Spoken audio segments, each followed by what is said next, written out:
Thank you. Oh.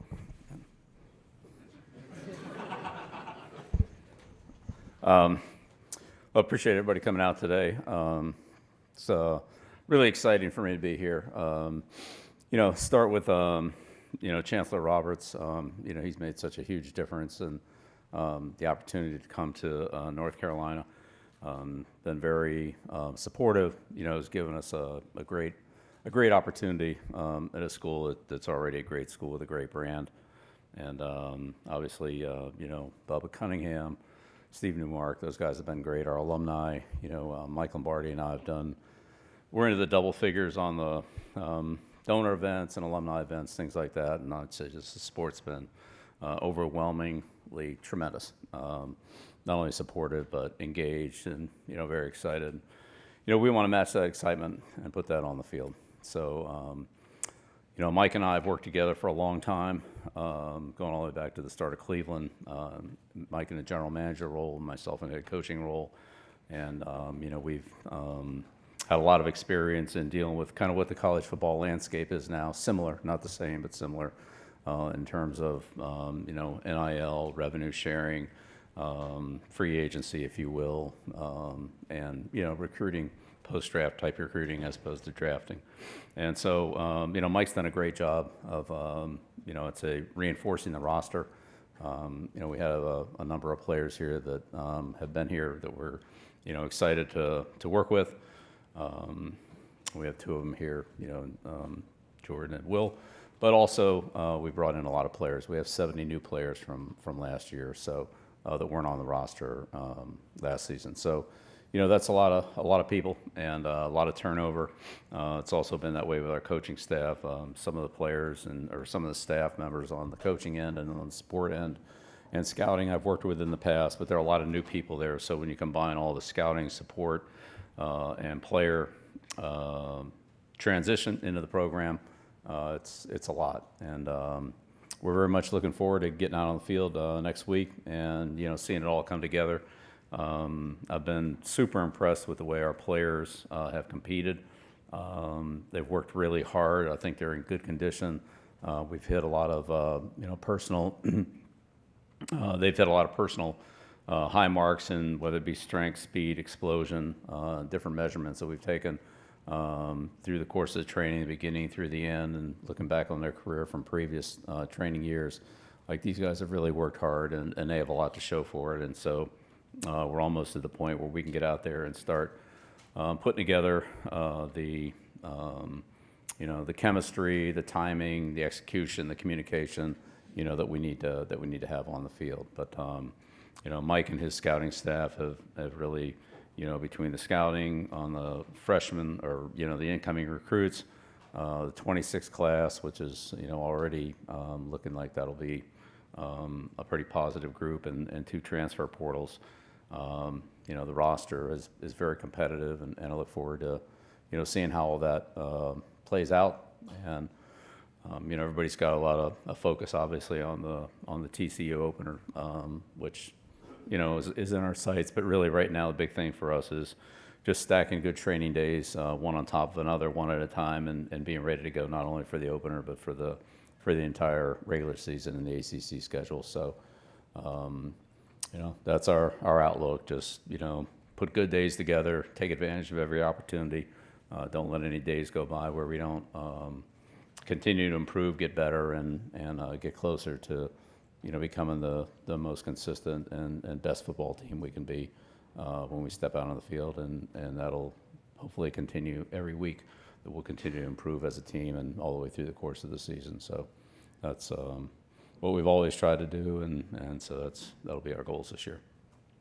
Coach, thank you. We will take questions from the room as it has been in the past. Please identify yourselves and the agency that you are with, and we'll get to as many questions in 10 minutes before our student athletes as we can. And our first question will come first row, left side, coach, right in front. Dan Tortora, wakeupcalldt.com. Coach, coming to this specific institution and developing these players off the field, why it was right for you to come to North Carolina and develop these Tar Heels? Yeah, thanks, Dan. developing players is really that's really what coaching is. And that's what we do. We take great pride in that, myself and our staff, and players who want to be developed. So a Carolina player is a player who wants to be a good football player, who wants to work hard, who wants to make a commitment towards improving on a regular basis, both training and team execution on the field. And so when we get those players, we see a lot of improvement, a lot of development, and that's going back, what was it, Cleveland, where Mike and I put together an offensive line where, 4 of the 5 stars are free agents, or at New England where we had a number of, low draft choices, or high draft choices, I should say.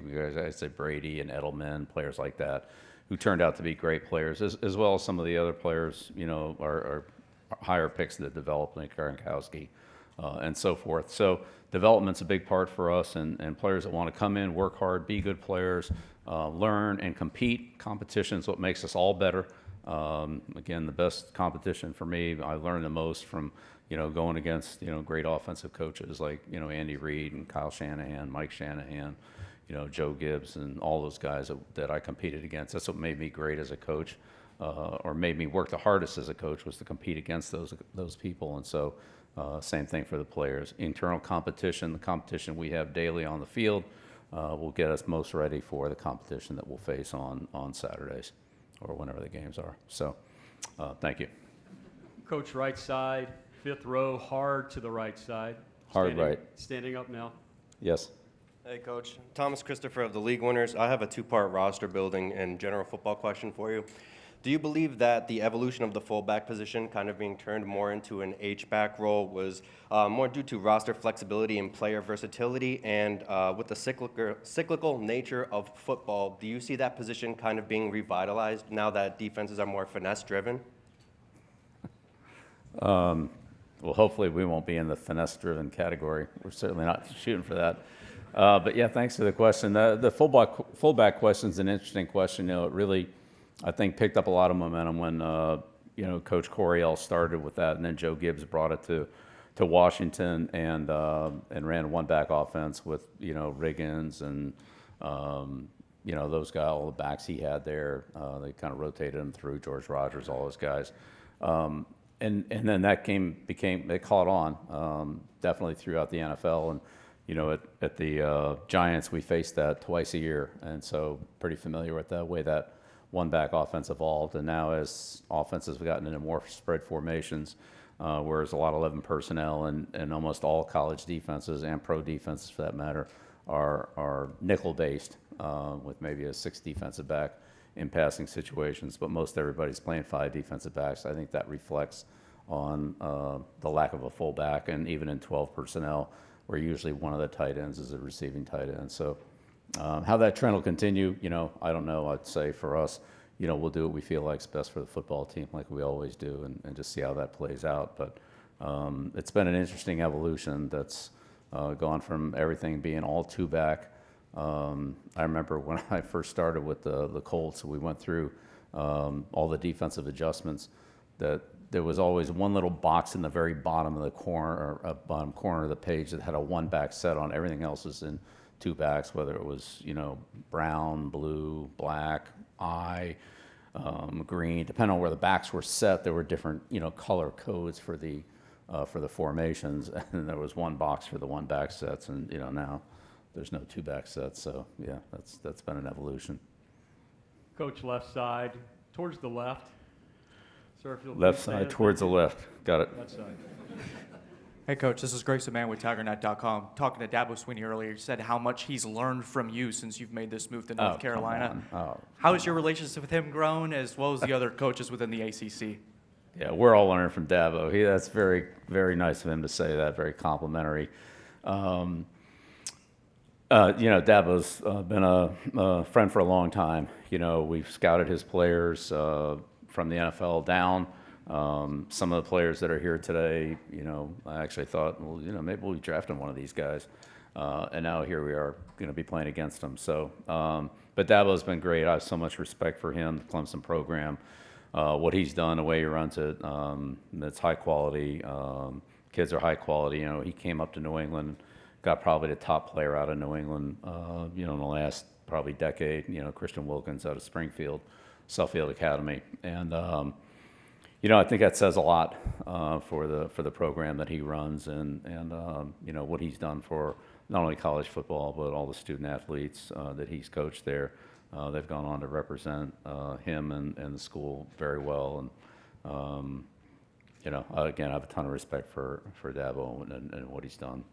Great opportunity to spend some time with him at the ACC coaches meetings, and it's always been a really enjoyable guy to be around. I don't know if that'll be true on Saturday afternoon, probably not, but at least in these meetings it is. Yeah. Coach, right side, third row. Kenton Gibbs with Locked On ACC. Coach, one of the biggest differences between the pro game and college game is you're dealing with 18 to 23, 24-year-olds as opposed to full-grown men with families and whatnot. And with an offseason that's seen a little bit of controversy and all that type of stuff, how have you ushered them through blocking the noise and keeping the main thing the main thing? Yeah, well, I mean, the great thing about working with the college players is just the growth and the development that I've seen with them. I saw a little bit of that last year when I was at Washington with Coach Fish and Steve out there to see how much the players improved from the spring until the start of training camp. And this year, of course, we haven't started training camp yet, but through the course of the spring, the amount of improvement that our players made in those 15 days, most of which were in pads, is something that you never saw in the NFL because we never, could wear pads in the off season. And so how much better the players got in their fundamentals, their footwork, their hand placement, leverage, tackling, so forth, all the physicality things that come with different positions, whether that's press release, jams, so forth. The improvement was tremendous. And so I'd say on the college end, you're right, the players are a little bit younger and less skilled. Sometimes that's an advantage. There are fewer bad habits to break. But I would say also the players are, I'd say, much more receptive to the coaching. They haven't had as long with the way that they were doing it, through a college career, maybe even through some pro years, where they were, started to develop some habits that they were comfortable with, and they were a little harder to change. I'd say, with our players, they've been very receptive to everything we've asked them to do. They've trained extremely hard. As I said, the personal achievements between their strength, their speed, their explosiveness, all the different body fat percentages, all different things that we measure is, in the high 90% range. I mean, there's only a couple guys that haven't, had the improvement, but really it's been pretty much the whole team. So that's been, as a coach, it's fun. It's fun to see players get better, and then that gives them more momentum to keep working. I know we've given the players a couple of weeks off, in the training cycle from time to time, and in a lot of cases they come back even a little bit further ahead of where they were when they left, which kind of indicates they continue to work hard in their training. So, we're excited to see all of that manifest itself out on the field when we actually start playing football. But I think we'll be ready to start when we get going next week. No, thank you.